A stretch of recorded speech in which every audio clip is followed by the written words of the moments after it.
Hello, and welcome to the Selective Mutism Help Home Educational Learning Program podcast. My name is Kelly, and I will be your host. This podcast aims to give you the help you need to support the person in your life affected by selective mutism. In this episode, I'll be talking about ways to support your SM child as they start back to school for a new school year. I'll share strategies that worked for us to help our daughter get comfortable at school and how we continue to support her throughout the year. Let's get started.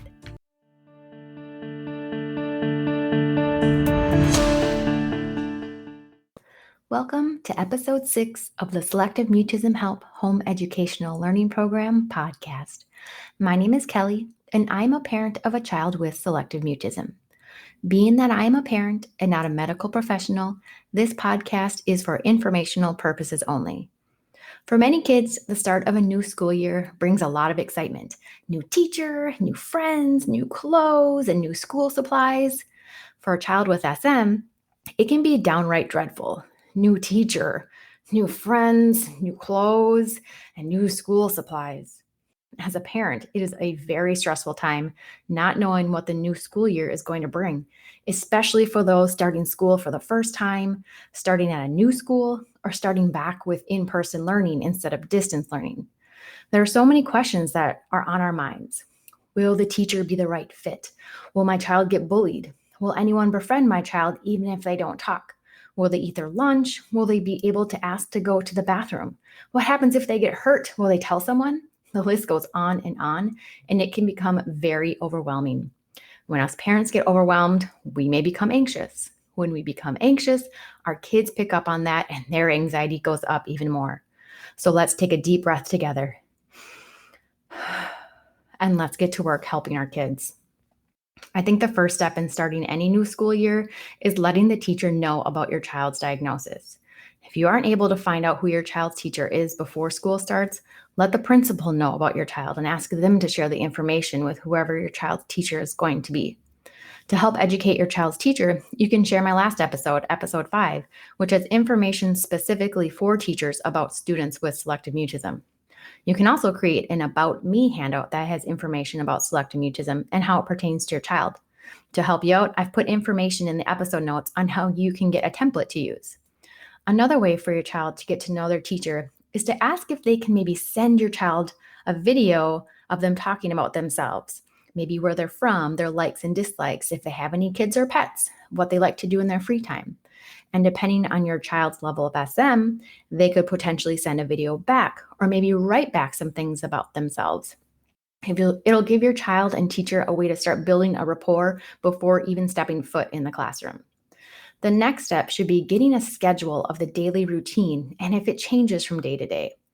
Kids with anxiety seem to do so much better with having a routine, and knowing what it will be can take away some of that anxiety they're feeling. When you get the schedule, run through it with them a few times at home so they can start picturing how the day will go. If your child is going to a new school, ask if you can take pictures of the classroom in the hallways. Take videos of routes to take to get to certain places. Again, this will give your child time to start processing where things are and how to get to certain places to hopefully start lowering their anxiety. Plus, if they're able to speak to you and looking at the pictures and picturing themselves in that room, maybe you'll make them more comfortable when they're actually in the room, as they will remember talking with you while looking at the pictures. Just a thought. Another great way to get your child ready for a new school year is to ask the teacher if you can take time in the classroom prior to the start of the new school year. I know this is very difficult, especially during these COVID times, but it can really make a huge difference. Prior to a new school year, when our daughter's SM was at its worst, we would go to the school weekly. We would eat lunch in the cafeteria, read books in the library, play in the gym and on the playground, and play games in our classroom. Once her teacher came back for the school year to get the room ready, our daughter would come and help the teacher do a project in the room. Again, this is time for rapport building, which is so important in reducing the child's anxiety level. When parents are in the school, it's important to keep your child talking. Ask them forced choice or open-ended questions, or maybe have them read a poster out loud to you or describe the poster if they aren't quite reading yet. Be silly with them and tell them stories about how much you enjoyed school, or maybe how scared you were starting a new school and how you were able to overcome being scared. All right, now that we've talked about a few tips on getting them prepared for the school year, let's talk about the first day of school. I feel the most important tip is to make sure they get a good night's rest. Now, I'm going to share a parenting hack we've done a few times this year already for our elementary aged kids, which is turn your clocks an hour ahead. We have a pretty strict bedtime routine in our house. Again, that's kind of helps keep our kids with anxiety, knowing what's going on with the day. So our kids know that at a certain time, we need to get ready for bed, whether it's light outside or not. So as they're busy playing, we'll go around and change all the clocks an hour ahead.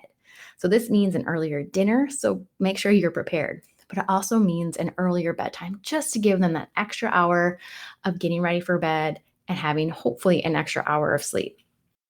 So before they go to bed, have them set out the clothes they want to wear for the next day, what they're planning on eating for breakfast. Have them pack their school bag and set out their shoes. If you want to get really detailed, you can create a list with them of what needs to be done in the morning, such as getting dressed, eating breakfast, brushing your teeth, putting on your shoes, etc. That way they can actually check off what they did and they know what still needs to get done.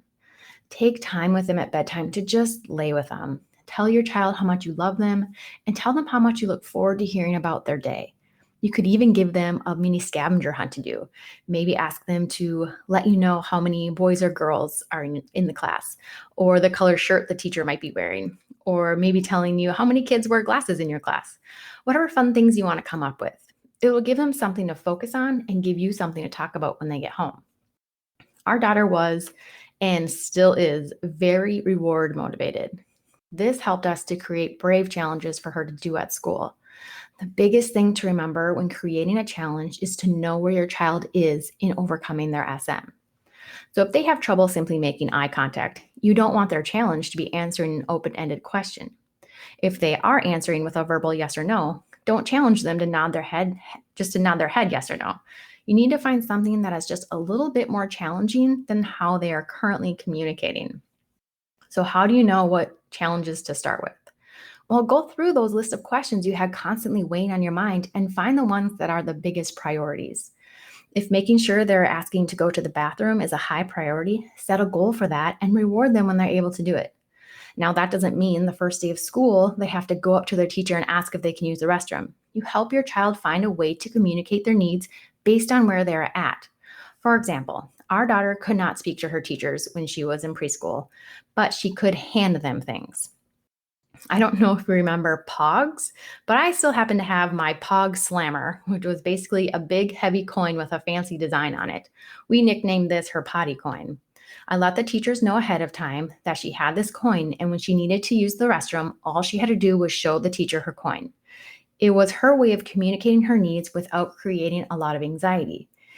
If she was able to use the coin to communicate, she got rewarded for that. Another example would be if you want them to eat all their lunch. Maybe have them help make their lunch so they know exactly what's in it. You could even number each item and have them eat it in that order. Then if they eat half their lunch, they get a certain reward. If they eat all of their lunch, they get a bigger reward. Work with your child on what motivates them and find something that they want to work toward. Again, we were lucky in that our child loved rewards. We used ice cream as a kind of lower value reward, and we would use staying up late on Fridays as a bigger reward for the hard stuff. You can use screen time as a reward, going to the library and picking out new books, going to the dollar store and picking out something new, having breakfast for dinner, finding a new park and playing there. Get creative with it and have fun. Another way for an SM child to become motivated to start talking to others is to create an I can talk to list and an I want to talk to list. This was extremely helpful for our daughter, and I think it could be helpful at any age. In the I can talk to list, she would write down who she could talk to. At the time we started the list, it was 4 people: mom, dad, brother, and grandma. On the other side, she would write down people she wanted to talk to. For her, she wanted to talk to certain friends. Now, this also helped me know who she wanted to talk to so I could reach out to those kids' parents and hopefully try to schedule play dates. We would create challenges based off a list of people she wanted to talk to. We had what we called brave tickets, which were raffle tickets from the dollar store. For anyone she talked to that was on the I want to talk to side, she would get 2 brave tickets. For anyone she talked to on the I can talk to side in front of other people, she would get 1 brave ticket. When she got home from school, she would tell me who she talked to, and we would give out the appropriate number of tickets. Once she talked to someone on the I want to talk to side, we would cross them off and move them to the I can talk to side. She could start visually seeing the I can talk to side fill up. Plus, if she talked to someone on the I can talk to side again, we would put a star next to their name. Not only could she start seeing the list of names accrue, but also see a line of stars adding up as she kept talking to that person. Like I mentioned, the list is a good way to figure out who your child wants to talk to, and therefore you could try to set up play dates at your house with that child. I know from personal experience how uncomfortable it can be to reach out to a total stranger and ask if their child would like to play with your child. But believe me, it is such a great way to start transferring speech from home to school. If the parent agrees to a play date, see if they'd be willing to drop their child off for an hour or so to play. Your job as the parent is to help your child begin to communicate vocally when their friend is there. Again, start where they are at. If they're comfortable nodding to yes, no questions, start there. Then work up to them answering mm-hmm or uh-uh, then yes or no, then forced choice, and finally to open-ended questions. The goal is to have your child's anxiety low enough to start talking to you in front of their friend, and then for them to start talking to their friend. By doing this, your child will have a better chance of talking to their friend in school. The friend could even become an intermediary when your child talks to their teacher. For example, the teacher asks your child a question, your child tells their friend, the friend tells the teacher. Over time, the child becomes more comfortable speaking in front of others and may not need the friend to repeat what was said. Make sure the teacher is aware of any friends your child has so they can pair them up as much as possible. In addition, it can help you determine who they may want to start playing with at recess and who to sit by at lunch. Another thing I learned over the years that should have been obvious to me but wasn't is that I needed to actually talk with my daughter about what she was going through and how hard it would be to do certain things. Things that may seem super easy for me could be extremely difficult for our daughter. She may not even know what is possible if I don't ask her if she could do it. Our SM kids can get stuck in a state of not communicating because they don't like the feeling they get when they're anxious. Their heart may start to beat faster, their tummy might start to hurt, their throat might feel tight. Since talking makes them feel anxious, they avoid it to avoid those unwanted feelings. As parents, we need to help guide them towards communicating, and by talking with them about how hard something would be, may give them a starting point. As an example, let's say the teacher is teaching the class about colors. Side note here, many of my examples are for young kids since that's the age my daughter was when we were in the thick of it. Stick with me to the end, and I have a special announcement for those of you with teens. Okay, so you could ask your child, how hard would it be to answer the teacher's questions about colors out loud? Would it be easy, medium, or hard? We would use hand gestures to help with this. So if it was hard, our daughter's hands would be very far apart. If easy, she would clap her hands together. And if it was medium, her hands would be somewhere in between the other two distances. The goal is to find something that is considered medium. If they indicate hard, that would be very hard for them to answer out loud to the teacher's questions. You could then ask, well, how hard would it be to hold up fingers to indicate the color? If they indicate medium, that would be where to start. The teacher could ask the class, what color is the sun? Hold up one finger for yellow and two fingers for red. The whole class could participate in this manner, giving more confidence to the SM child since they would be answering as a group. The next step could be, how hard would it be to hold up a finger to answer a question if the teacher asks you specifically a question in front of the class? Again, if they answer medium, that is what you need to work on and reward for doing. If they answer easy, agree with them that you think they could do it too and come up with something a little more difficult. How hard would it be to tell your friend the answer when the teacher asks you a question? All these little conversations let your child know that you are there to support them and you're not going to make them try something that's too hard for them. It builds confidence in themselves, trust in you, and motivation for them to make you proud and for them to earn a reward along the way. Another part of our child's anxiety that we all need to be aware of is the after-school meltdown. This is the time of day where us parents really need to be on our A game, even though they're going to push us down a parenting path we told ourselves we'd never go down. Once you start understanding where the meltdown is coming from, it may give you an opportunity to be prepared for it and hopefully prevent it from getting out of hand. Our kids are in a state of anxiety pretty much all day. They can't talk to anyone and they don't understand why. They may have stomach aches or headaches. They may be overwhelmed from all the noise and lights. So when they get home, they need a way to unleash all of that pent-up frustration they felt all day. And who do our kids feel the most comfortable with unleashing their inner beast? Us parents. So we get the brunt of it. They may scream at us, not listen, not want to do any homework, and they may be so hungry it turns into a hangry monster. So what can you do? The first thing I have ready is a smile on my face and a snack. I can then get a feel for what they're going to need to do next. Is it going to be a time where they zone out in front of the TV or play a video game? Do we need to take a walk or bike ride around the block? Do they need to jump on the trampoline or do some coloring or other fine motor activity? Or if things are really out of control, do we need to sit down and create a schedule of what the after school routine is going to be? They may want to do all of the activities mentioned, but just don't have the time to do it all.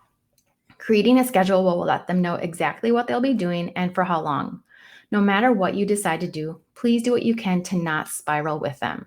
I can admit that I have become angry at our daughter's meltdowns and yelled when I shouldn't have, but I'm human and so are you. It happens, but we need to do what we can so it doesn't become a routine. That's what happened to us at one point. We had a routine of being angry with one another, which was not helpful for anyone. Creating a routine that involves yoga, meditation, or deep breathing may be effective for your child. Our daughter gets worked up with those activities, so it never worked out for us, but it doesn't hurt to try. Once your child is in a calm state of mind, that is when you could start asking them about their day. You could start with those scavenger hunt questions. What color shirt was your teacher wearing today? Was anyone absent? Did you notice how many kids were wearing glasses? If they're forthcoming with answering those types of questions, you could start talking about the goals you had set up. Were you able to use your potty point today? Did you play with your friend on the playground? How about, can we add anyone to your I can talk to list today? There is a fine line of getting the answers you want without pushing them too hard or making them feel like they didn't do enough. Keep supporting them. Adjust the goal if something ended up being too hard. We want them to feel like they accomplished something they didn't think they could do, so they get that really good feeling inside. Rewards are temporary. Feeling good about yourself after you do something difficult, that's what's going to get our kids to the next level. My final point I want to talk about, which I wish someone had told me at the beginning, is don't forget to have fun with your child. Try not to focus solely on their SM and finding ways for them to try to overcome it. Be silly with them, have crazy dance parties, build forts, do the fun stuff to help you remember that SM is just a small part of who they are. It does not define them. Now for the special announcement I have for those of you with teens. My next free online summit is going to be all about information for teens and adults with SM. I have some amazing professionals that have great advice and tips for parents who have teenagers in the thick of SM. Teens and adults think and act differently than the preschool and elementary age kids. Many of the SM resources out there don't specifically address how teens and adults can overcome their SM. I hope you join me for this free summit happening October 22nd through October 25th. You can visit www.smhelp.org for more information and to register. Good luck this school year. If you have any questions or want to share in any triumphs, don't hesitate to reach out. You can email me at smhelp2020@gmail.com or find me on Facebook or Instagram by searching Selective Mutism Help. Take care.